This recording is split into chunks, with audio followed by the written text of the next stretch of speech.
Ladies and gentlemen, welcome to the Car 5 Podcast.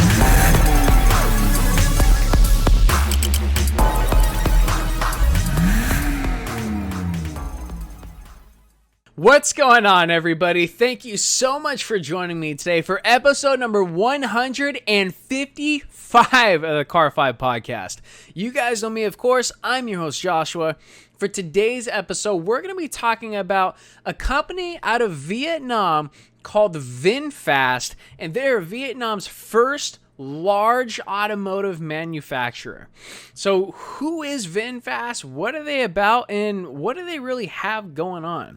Well, because they're Vietnam's first ever very large automotive manufacturer, they've got some pretty big goals.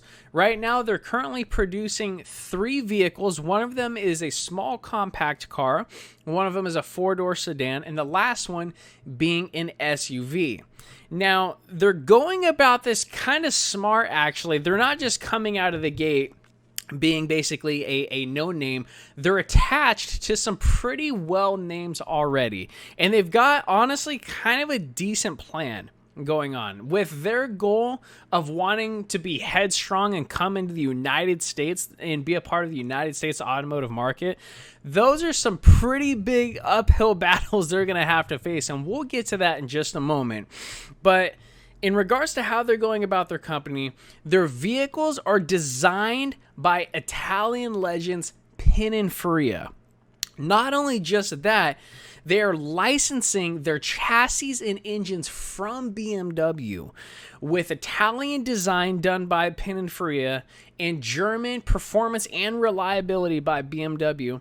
They've got a pretty good shot at being successful, especially when you mix the two together. Now, what specifically, they're licensing the previous generation BMW 5 Series for the sedan, the chassis and the engine, and the chassis and the engine for the X5, using those platforms to power their vehicles. Again, with wanting to become a global brand in the already extremely competitive automotive market, having ties with Pininfarina and BMW is only going to help them out, and they're, let's be honest, quite a large uphill battle. So let's go ahead and talk about their models. Now, I'm entirely new to this company, just like you guys are. I mean, this is exactly why we're talking about them. They've grown since they've initially started. And honestly, once we go ahead and talk about the details, I think there is a chance, just keeping an open mind and giving them the opportunity to succeed, there is a chance they can be successful in the United States. They're starting off with their first vehicle. It is called the Lux A2.0, and that is their 4-door sedan. It's got an MSRP of starting around $47,416. So it's not necessarily the cheapest starting 4-door sedan out there. And I did come up with that number by converting the Vietnamese currency, which is called dong, to United States dollars. And it doesn't look bad. The exterior design actually looks pretty modern, looking at the pictures right now, and it's kind of aggressive, actually. There's 8 colors that are available for the Lux A2.0, and it's got these slim headlights that venture into the grille that make the logo. It's pretty unique, actually. If you're checking this episode out on YouTube, you can definitely see it. If not, you'll just have to Google Lux A2.0 VinFast. And the tail lights, I think, are even cooler.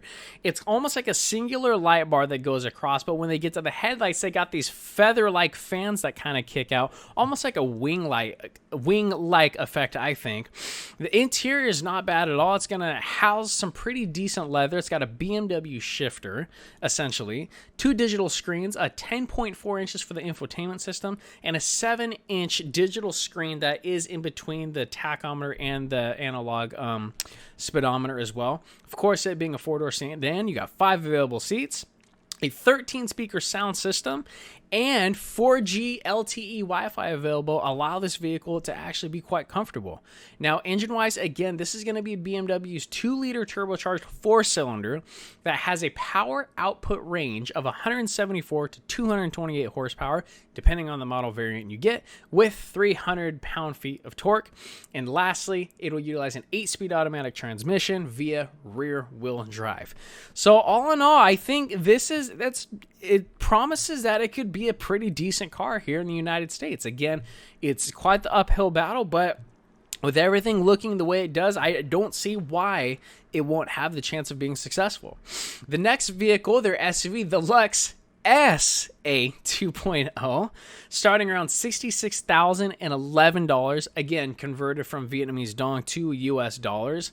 And to sum up the whole SUV, it's basically the 4-door sedan with a couple extra seats.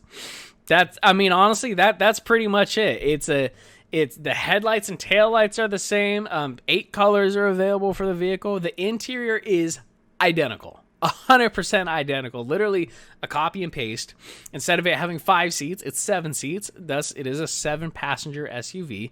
And the same engine is equipped as well. The only difference for the engine, torque has been increased to 350 instead of 300, compensate for it being a bigger vehicle and weighing more. And that's pretty much it about the SUV. Literally, if you take the Lux A2.0, make it taller, wider, and longer, throw in a couple extra seats in the back, increase the torque, and there you have it. The last vehicle that they currently produce is called the Fadil, Fadil, and that's the small and compact car. Now, it's got a very cheap starting price of $17,037. I forget what it is in Vietnamese dong. And this model is clearly meant for volume. It's clearly meant to just push units, get cars out there, get some brand recognition, get a fan base, get some market share. Every company has that vehicle that's rather cheap and inexpensive, an entry-level car that allows more people to buy it and really start getting to know the brand and buy into the brand. Every manufacturer basically has one. Of course, depending on the company, that base model or entry model will be more expensive. It's going to use a basic 4-cylinder engine. It's got a 7-inch infotainment screen that is all digital only, and a 6-speaker sound system compared to the normal 13. Instead of 8 colors being available, it is 6 that you do have the option of. And again, this car, 100% being meant for volume, it really is just very basic.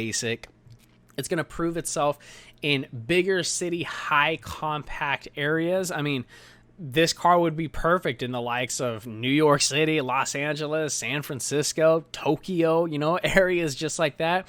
And again, it's an entry-level car that they can push some numbers, get some sales, and it's a car realistically most people can't afford. Now, with VinFast having such a big push of wanting to come to the United States, it's an uphill battle for sure, but that doesn't mean it can't be done. The only things I see that they have to do in order to be successful is they have to have an electric vehicle be an option to purchase, which they are currently, give them credit, they are currently working on one. Hopefully they complete it rather quickly because you don't want to get behind in regards to brand recognition for having an electric vehicle. And that's actually the second thing. Tons and tons and tons of marketing, brand recognition. They got to hit events. They got to hit large car shows. They got to get that name out there. If they can create an electric vehicle for part of their lineup and just have an absurd amount of marketing and brand recognition, I think there's the chance that they can become successful here in the United States. Again, it's going to be quite difficult, but that doesn't mean they can't be done. So let me know what you guys think. Do you think VinFast has a chance at becoming successful and coming to the United States, or do you not? Let me know what you guys think. That's all we have for episode number 155, talking about Vietnam's first large auto manufacturer, VinFast.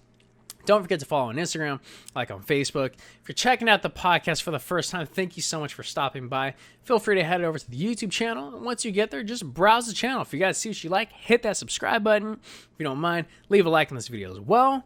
Anything you ever need from me, shoot me an email. info@car5podcast.com. Don't forget to check out the link in the description, your guys' go-to source for the best car apparel out there, www.tl.com. Got a coupon code for you guys as well.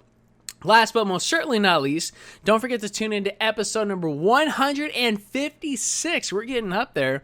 We're going to be talking about how Ferrari is introducing a very well-known technology that is in response to a recent safety regulation. Tune in for this one. It's going to be very interesting. Thank you so much, everyone, for tuning in. Please remember to drive safe and have a fantastic evening. Thank you.